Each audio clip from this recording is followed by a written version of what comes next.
You know what my backup plan was this, right? My backup plan was this. If I had $5 million, I got $5 million. I'm saying no more money ever. Then that would last me 50 years living regular, my kind of regular.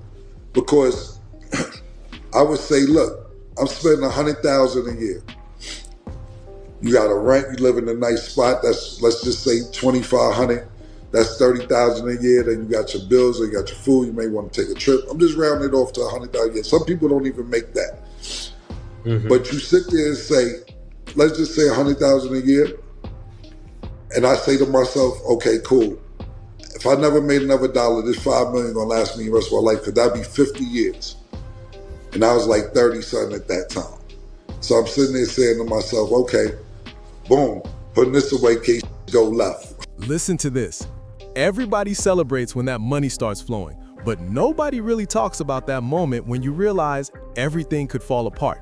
Hold up, because Cameron just opened up about the exact point where his mindset shifted from rap star rich to thinking long term.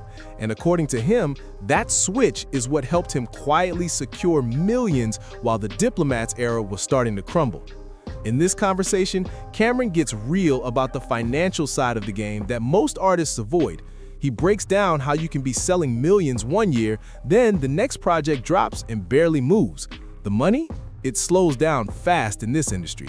And if you're not locked in on wealth management, business moves, taxes, and long-term investing, that first big bag can vanish just as quick as it showed up. Now listen, I'm about to let y'all hear this for yourselves, but before we do that, make sure you tap that like button, drop your thoughts in the comments, and hit subscribe. Let's get into it. Be told if Steph Curry went and did make his full own company, I know you said like Dwayne Wade's, but like he would be fine now, but he started off with the brand. Under Armour was not a brand when he went here. Let me give you an example, right, Stat? Okay. Because you're kind of young, and that's the mentality of a 24-year-old.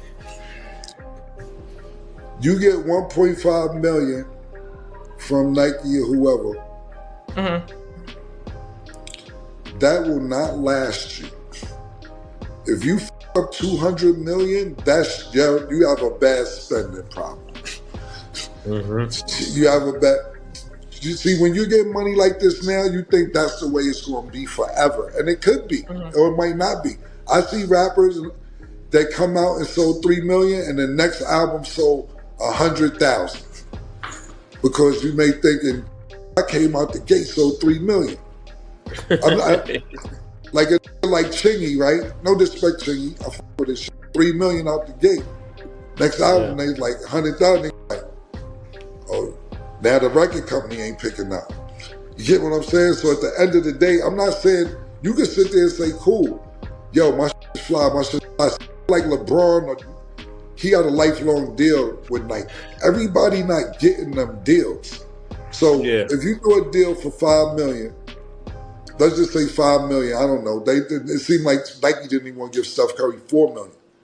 And you get 200 million, you can sit there and say, look, I'm going with the Nike brand because I'm cool with it. But we're talking about money that can secure your future by the time you're 40 and 50 years old. 5 million, I ain't think it's going to be secure if you want to get a car or you want to buy a house and then you want to do a few different things. It may not, 200 million could really secure your future. But you go get them Nike wings and that sweet tea. I'm just saying, but like we always say, I'm learning, but also I'm thinking, okay, if I get 1.5 mil, like obviously more money is, trust me, more money is the better, like it makes sense, but also sometimes with the brand, okay, if I know I get 1.5 mil, that doesn't mean I gotta get the most expensive car. I could chill until we figure out what that next move gonna be. When you get 1.5 million off the top, you got 800,000 after taxes. That's off the top, so you don't have 1.5 million. You got 800. But you're still, that's still like the upper, that's still considered upper class. Like that's better than the middle, you know what I'm saying? Like it's still. Let's say for instance, You got $800,000 today. How long that's gonna last you? Well, I would probably put. If you ain't get no more money, how long would that last you? It can last me a while because you're gonna put. I would put if 800,000 right now. You hand boom, half of that because I can live off of. I don't even have to live off of 100,000 a year. Half of that, we're gonna put that into investments and things like that, so that can make money, and I won't touch it till I turn 50, 55 for the Roth IRA. You know, I'm gonna make those decisions to make it make sense. I'm gonna go crazy and buy everything. Of course, you invested. That means it's gonna work. No. Good point, Killer. It doesn't. Just because you make an investment, that doesn't mean your investment's gonna go good. That's like, no disrespect to you. That's the young person's mentality. I'm gonna do investments. It's gonna matter. I'm gonna trip. What's the investment? Is it guaranteed? Yeah. 200 million tax free. You gotta think this money coming from Asia. It's tax free. Valid. 200 million is 200 million in from Asia. 1.5 in America is 800,000. Yeah. So you got time. This is sad. I'm not disagreeing. I'm not saying. Well, I am disagreeing with you. I'm not saying don't have your vision, but don't think that everything. What you should do is value every dollar you get like it's your last dollar, even if you know you got more money coming. Always take every check you get like it's your last check until you get a big check and be like, all right, I can this a few million up, or I can a few 100,000 up because I know I got this. You know what my backup plan was? This, right? My backup plan was this. If I had $5 million, I'm saying no more money ever, then that would last me 50 years living regular, my kind of regular. Because I would say, look, I'm spending $100,000 a year. You got a rent, you live in a nice spot, that's, let's just say $2,500, that's $30,000 a year, then you got your bills, or you got your food, you may want to take a trip. I'm just rounding it off to $100,000 a year. Some people don't even make that. But you sit there and say, let's just say $100,000 a year, and I say to myself, okay, cool. If I never made another dollar, this $5 million gonna last me the rest of my life, because that'd be 50 years. And I was like 30-something at that time. So I'm sitting there saying to myself, okay, boom, putting this away in case go left.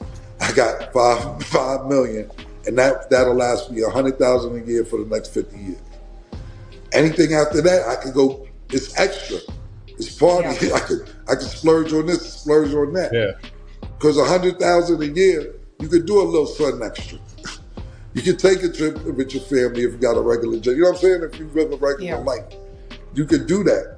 But you can't think that money's gonna be here like you getting it today in 5 years. Hopefully you making 10 times more than we all making right now.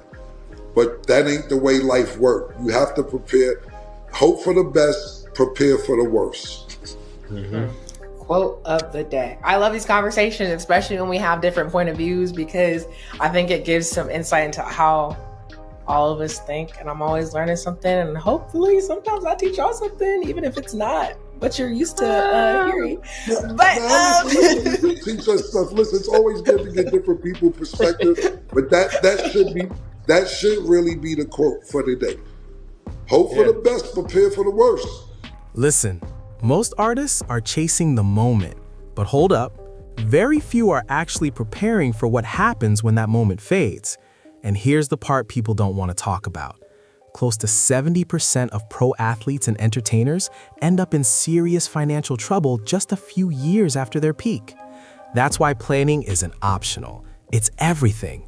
So whether you rock with Cameron, Jim Jones, Jules Santana, or the whole The Diplomats movement, the real takeaway here goes way beyond rap drama.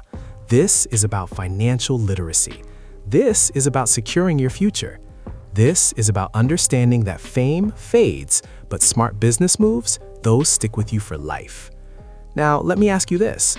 Do you think Cameron saw the Dipset situation falling apart before everybody else did? And when you really look back at everything between Cameron, Jim Jones, and Jules Santana, Do you think business decisions played a bigger role in that breakup than people admit? Drop your dots in the comments, hit that like button, and make sure to subscribe. Peace.